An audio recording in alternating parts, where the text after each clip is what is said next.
C'est que les choses anciennes passent, ainsi que les choses nouvelles viennent à cause de ta parole. Donne-nous l'entendement des disciples. Donne à ton serviteur une langue exercée. Quand il ouvrira sa bouche, qu'il proclame les oracles de l'Éternel. Merci Seigneur Jésus. Amen.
Nous lisons la parole de Dieu, s'il vous plaît, au nom de Jésus, notre Seigneur.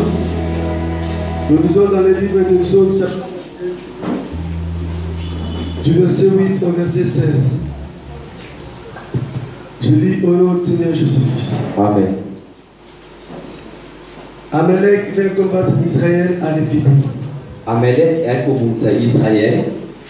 Alors Moïse dit à Josué, Mose a émis Yoshua.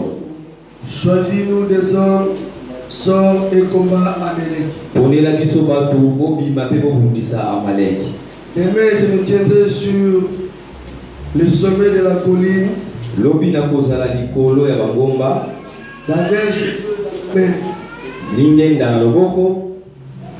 Josué fit ce que lui avait dit Yoshua asali oyo Mose ayebisaki ye pour combattre Amalek. Pona kobumbisa Amalek. Et Moïse, Aaron et Hur montèrent au sommet de la colline. Mose, Aaron et Hur bamati na ngomba.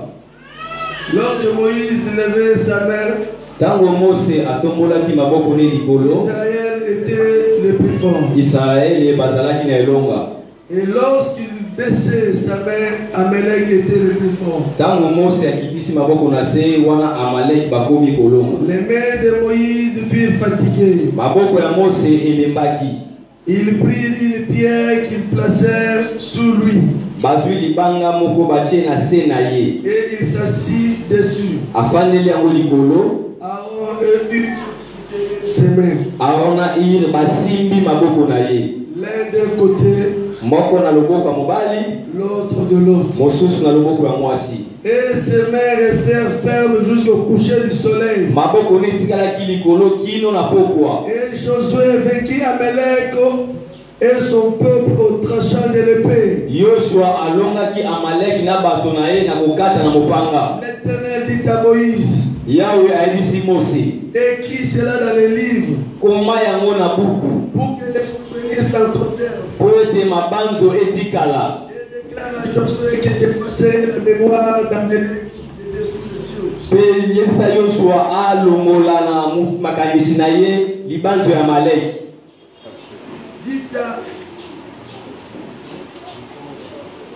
L'Éternel dit à Moïse, Kolo ayebisi Mose écris cela dans le livre, koma yango na buku pour que les souvenirs s'en conservent. po ete mabanzo etikala.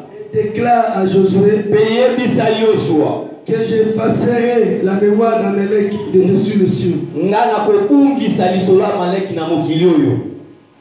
Moïse bâtit un autel et Mose asali etumbelo le nom l'Éternel ma bannière. pe apesi yango kombo Yawe nde bendele na ngai. L'Éternel ma bannière. Yawe bendele na ngai. L'Éternel ma bannière. Yawe nde bendele na ngai.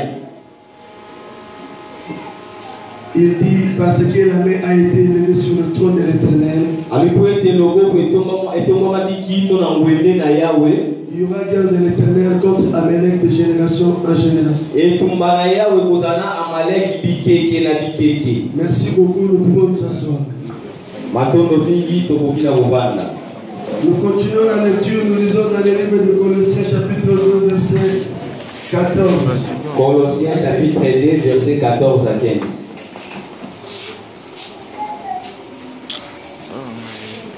Je lis au nom du Seigneur Jésus-Christ. Amen. Il a effacé l'acte dont les ordonnances nous condamnaient Ye ayefasaki mobeko oyo bale kokweyisa biso et qui subsistait contre nous. mpe oyo etelemelaki biso Et il a éliminé en les clouant à la croix. mpe asilisaki yango na kobaka yango na ekulusu. Il a dépouillé les dominations et les autorités Abukaki makasi nyonso ya bokonzi et les a livrés publiquement en spectacle en triomphateur par la croix. mpe abonzaki bango na miso ya bato na kolonga bango na ekulusu. Peuple de Dieu, shalom. Shalom.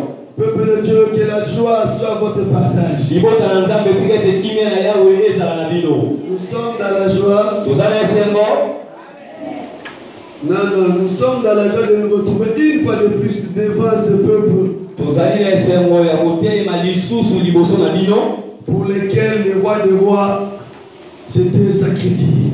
mpona ntina nini mokonzi na bakonzi ye moko amibonzaki mpona yango. Ce peuple pour lesquels, pour qui Jésus-Christ s'était sacrifié. Libota oyo nkolo Yesu amibonzaki mpona bango. Nous bénissons le Saint-Esprit en ce lieu. Topamboli molimo mosantu na oyo esika. Nous bénissons la présence de nos pères spirituels, de nos pasteurs en ce lieu. Topamboli ozalani ya bapapa na biso ya molimo na ya bapaster na biso kati na biso. Nous bénissons la présence de nos papas, de nos mamans, de nos frères et sœurs, de nos enfants en ce lieu. Topamboli ozalani ya bapapa ya bamama ya bana mpe bandeko na biso kati na oyo esika. Que la bénédiction de l'Éternel plane sur nous ce matin une fois de plus. Lipamboli na Yawe ezala likolo na biso na ntongo ya lelo. Bien-aimés, Molingami, nous allons partager la parole de Dieu. tozi kotanga maloba na Nzambe. Mais avant cela, nous aimerions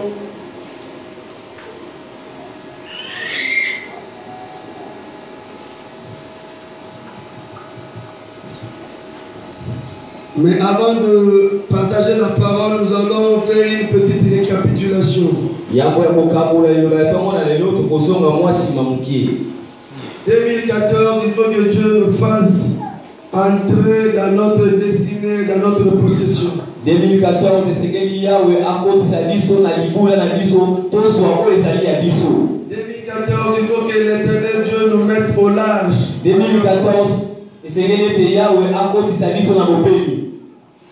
Voilà pourquoi tout ce que nous pouvons partager comme parole de Dieu, c'est dans le but d'entrer dans notre héritage. Yango ete nyonso toye kokabola lokola maloba na Nzambe motuya nango esengeli ekotisa biso na libula na biso. Tout ce que Dieu vous a promis, vous devez vivre cela. Nyonso oyo Nzambe alakala esengeli osimba yango. Si pas tout, mais vous devez commencer à vivre déjà ce que Dieu vous a promis. Ata nyonso te me obanda komona oyo Yawe alakala yo. Voilà pourquoi les partages ou les prédications tournent autour des secrets pour que nous puissions vivre l'accomplissement des promesses de Dieu. Yango l'idée ya lelo eza na kati ya koyeba mabombami po ete okota na libula ya Nzambe. Les prédications qui se passent en ce lieu, c'est dans ce sens-là. Matthieu oza kotiama na oyo esika ezali na nzela wana. Voilà pourquoi nous allons faire une petite récapitulation. Tokozonga mwa nsima mokie. Le premier dimanche de l'année, le 5 janvier. Dimanche à Liboso le 5 janvier. On nous avait parlé par notre pasteur, fais-toi connaître. Batia qui nous sommes pasteur na biso, sala nyoso omiyeba. Alléluia. Fais-toi connaître, présente-toi. Ah, mitalisa. Alléluia. Alléluia. Bien-aimé. Oligami. Fais-toi connaître. Mitalisa. Dieu nous avait parlé par notre pasteur Epaphras. Zaba lobela qui biso na pasteur na biso Epaphras. Pour se faire connaître, vous devez connaître ce que vous êtes. Pona omiyeba misepa ya bato esekeli yo moko na omiyeba oyo ozali. Si vous ne connaissez pas votre nom, comment allez-vous faire aux gens? Soki oyebi kombo na yo moko te, ndenge nini omiyeba misepa ya bato mosusu. Si vous ne savez pas ce que vous êtes, comment allez-vous faire aux gens? Soki omiyebi te ke oza nani, mais okende komitalisa liboso ya bato lokola nani? Fais-toi connaître. Miyeba. Le deuxième dimanche qui était le 12. Dimanche à mibale ezalaki le 12. On nous a parlé toujours par notre... non, le deuxième dimanche c'était votre serviteur qui est devant vous. Dimanche à mibale ezalaki mosali na bino oyo azali liboso na bino. Il a abordé dans le poste dans le même sens que le pasteur. Akotakela na molongo moko wana na pasteur. Vivez votre identité et vous serez heureux. Bika oyo ozali mpe kozala moto na esengo. Vivez votre identité. Bika oyo yo ozali. Pourquoi vous voulez copier l'autre? Mpona nini olingi ozwa elili ya moto mosusu? Tel que vous êtes là, vous êtes unique. Ndenge ozala yo moko. Vous ne ressemblez à personne, vous n'êtes pas deux. Ozali babe te okoambela moto mosusu te. Le jour où vous allez mourir, c'est fini, vous partez, donc on vous cherchera sur cette terre, on ne vous trouvera plus. Mokolo okufa esili okei bakoluka yo bakomona lisusu te. C'est pourquoi vous devez vivre votre identité. Yango sekeli obika oyo ozali. Mais pour vivre votre identité, vous devez connaître ce que c'est réellement votre identité. Po obika oyo ozali esekeli omiyeba malamu. Alléluia. Amen. Le troisième dimanche, le 19, eyenganisa to ya le 19. notre pasteur nous avait parlé.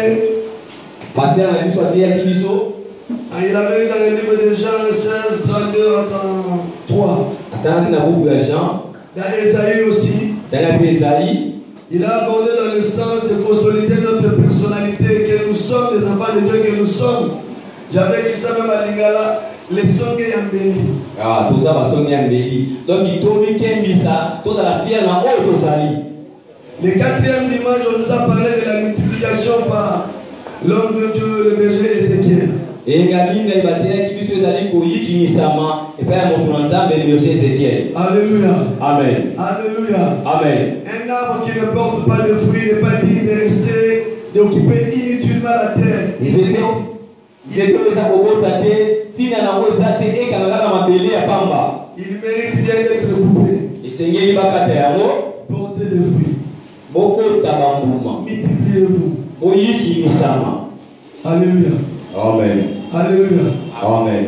Petite parenthèse.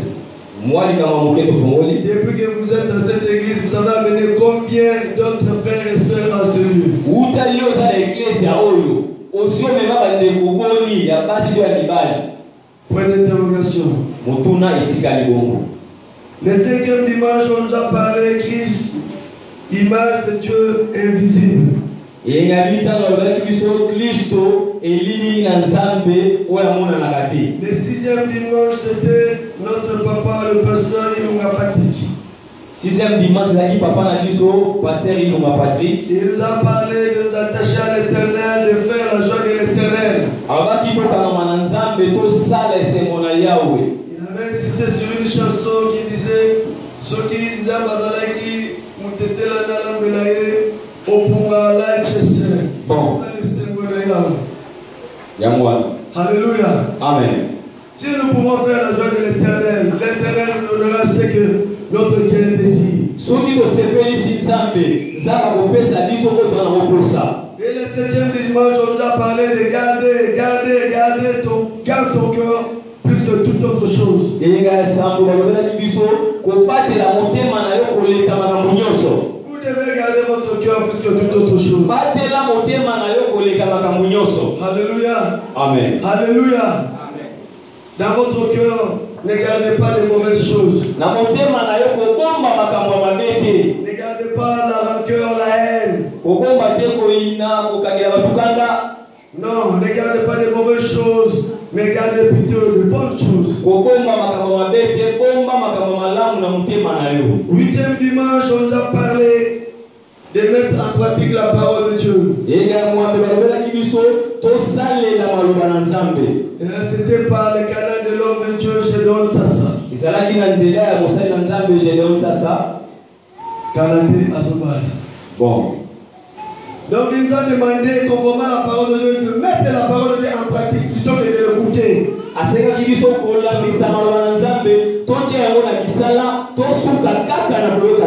Alléluia. Amen. Alléluia. Alléluia. Ça ne servirait à rien si nous écoutons la parole mais nous ne la pratiquons pas. Mettons la parole de Dieu en pratique.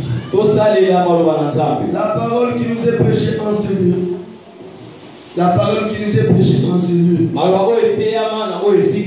Même la parole que Dieu nous révèle individuellement, que ce soit dans votre chambre, dans le moment de prière, Dieu vous donne une parole. Mettez cette parole-là en pratique.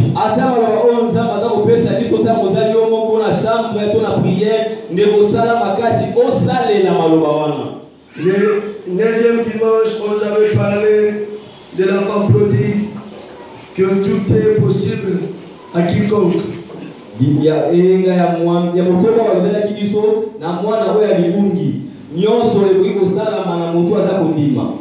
Le 10e dimanche, c'était toujours notre pasteur Papa qui nous a parlé du puissant libérateur.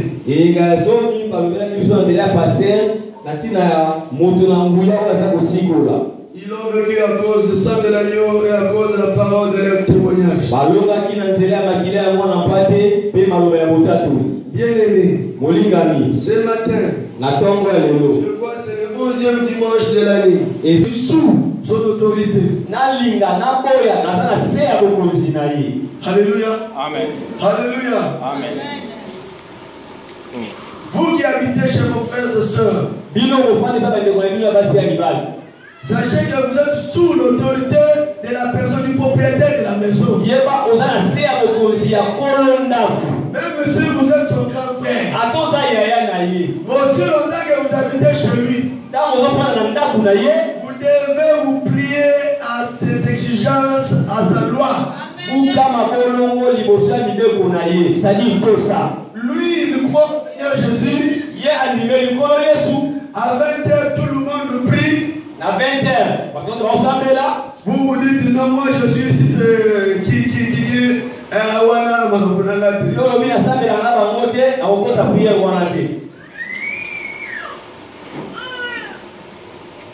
vous sortez, vous revenez à 2h.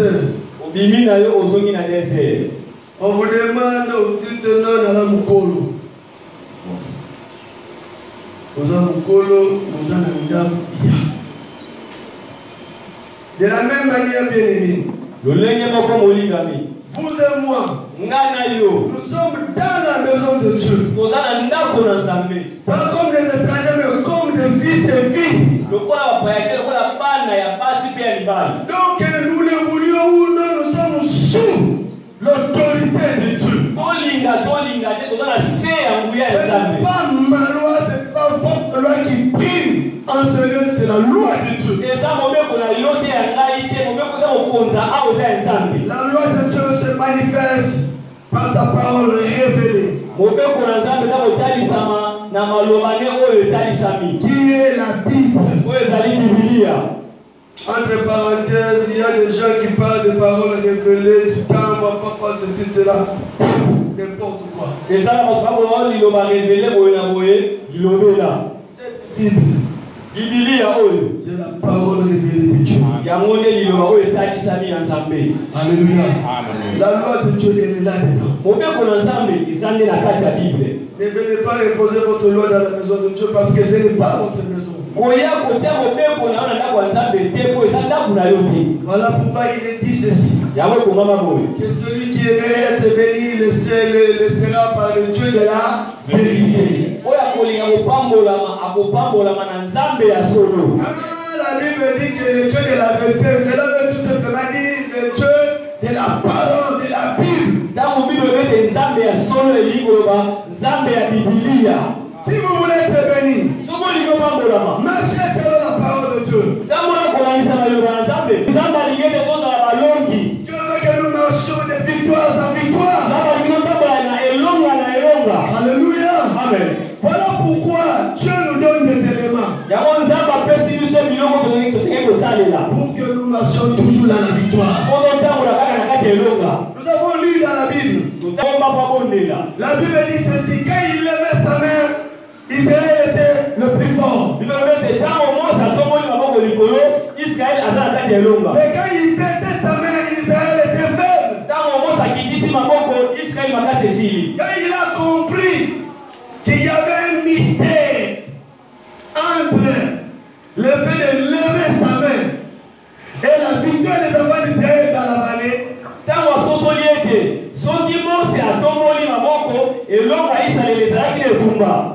ces deux compagnons, Hur et Aaron, l'ont mis sur une grosse pierre.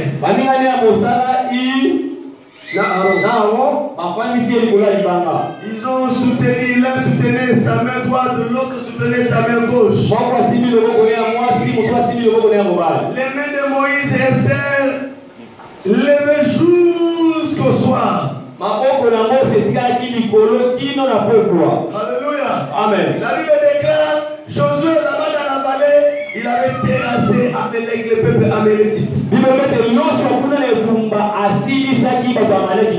Alléluia. Amen. Et Dieu va demander à Moïse de construire un autel. Moïse va construire l'autel. Et curieusement, Moïse donne à l'autel là le nom de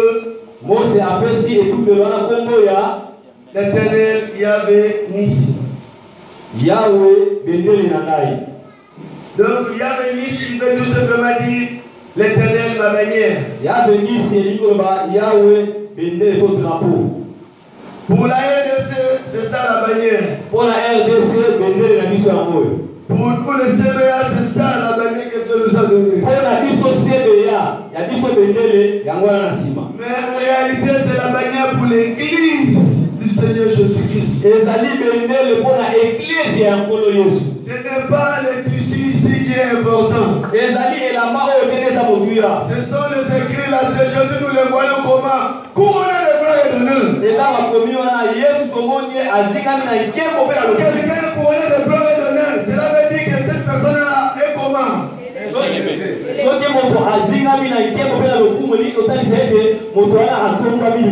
Quand Jésus-Christ s'est élevé, bien-aimé, il fait de grandes choses en nous. Quand Jésus-Christ s'est élevé, bien-aimé, il terrasse nos ennemis. Il faut que Jésus-Christ soit dans votre vie élevé. Ne baissez pas Jésus. Quand vous faites ce que Jésus vous demande de faire, vous l'élevez. Pour ceux qui travaillent. Comment saurais-je que celui-là c'est votre chef? Quand il vous demande de faire quelque chose, vous ne voulez pas le faire.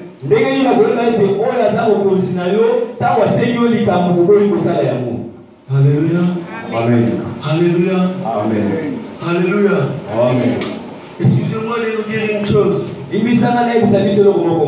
Nous obéissons plus à nos chefs de service qu'au roi des rois, au chef des chefs.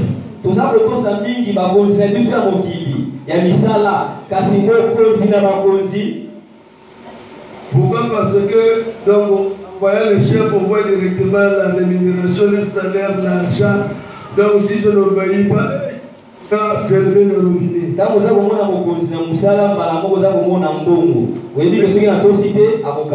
Celui-ci peut vous rendre chef plus que votre chef. Voilà pourquoi, bien aimé, Jésus-Christ doit être élevé. Voilà dans le Nouveau Testament la lecture que nous venons de faire. La Bible dit que Dieu a effacé les ordonnances. L'acte dont les ordonnances nous condamnaient.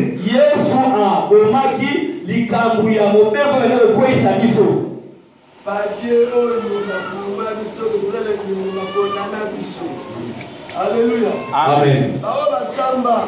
Ceux qui ont quelque samba, devant l'OPJ ou bien le magistrat, vont passer au ligne. Na PV, l'homme va poser la question, comment. Na PV, on va effectivement, il y a des mouilles. Ou bien des mots, on va Alléluia. Amen. Même après une année, ils peuvent se référer à ces papiers-là, ces PV-là. Alléluia. Alléluia. Et nous,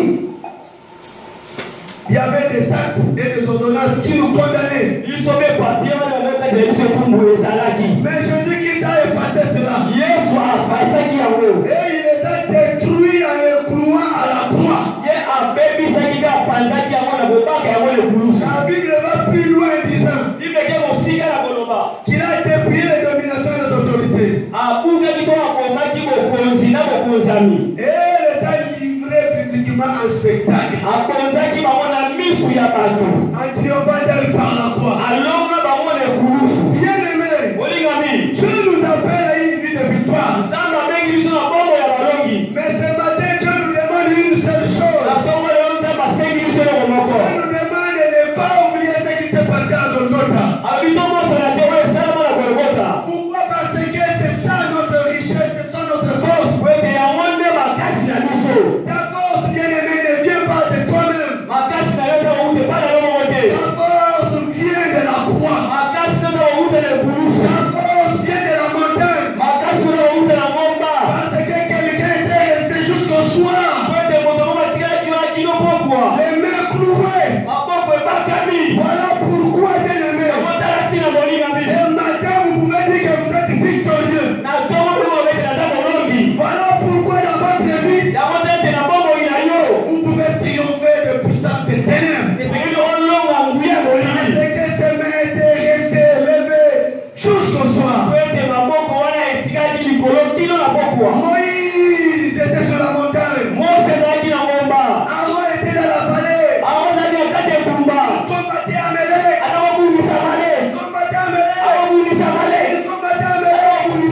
Quand la main de Moïse était levée,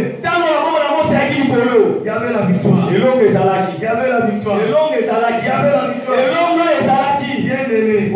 Ce qui s'est passé ce jour-là avec Moïse, Josué, Aaron et Hur. C'est ce qui s'est passé il y a près de 2000 ans de cela à Golgotha. La même image. Oui, à Golgotha, ce n'est pas pour rien qu'il y avait eu 3 croix. Ce ne sont pas les croix qui sont importantes. En réalité, il y avait eu combien de gens sur la colline? 3 personnes. C'était tout simplement pour répéter l'image de ce qui s'était passé avec Moïse. Moïse était là sur la montagne accompagné de 2 personnes. Jésus-Christ, on pouvait les crucifier seul.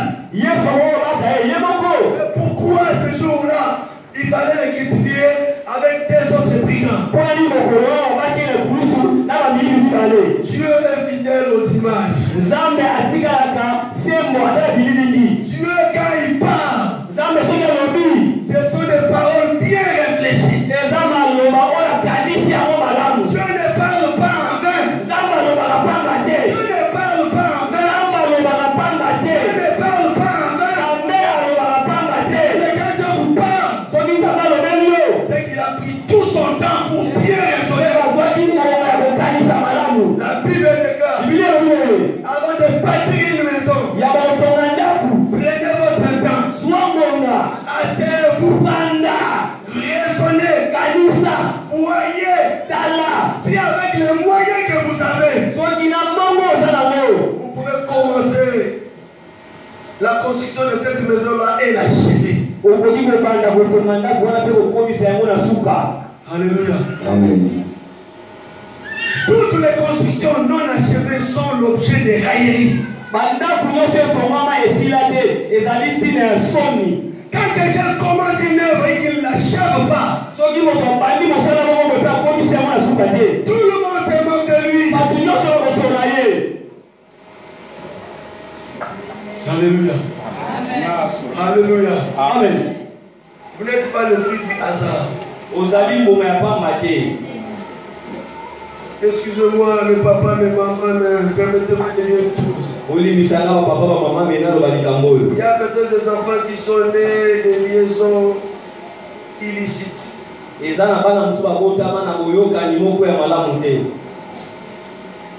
Des relations pas bien. Peut-être que les garçons avaient gossé la fille. Donc peut-être que c'est le fruit de l'inceste, ceci, cela, des choses bizarres. Peut-être que je vais vous choquer, mais ne soyez pas choqués.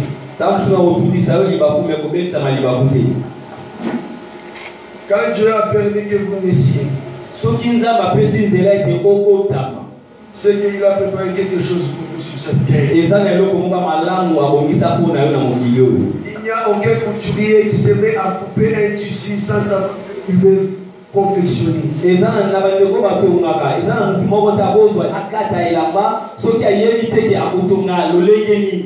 Alléluia. Amen. Un couturier, avant de couper un tissu, il sait déjà ce qu'il veut faire de ce tissu-là.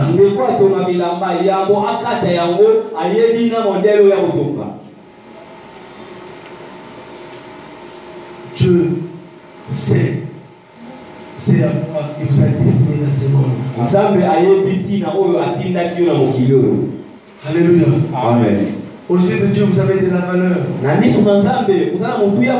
Peu importe votre origine. Peu importe votre tribu. Peu importe, Dieu vous aime.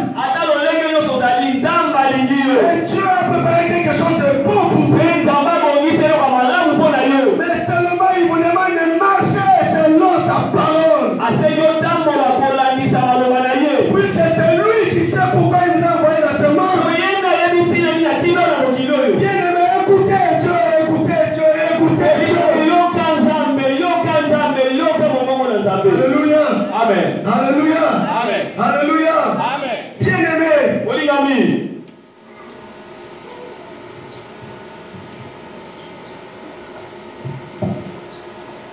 Israël était là. Israël azalaki wana.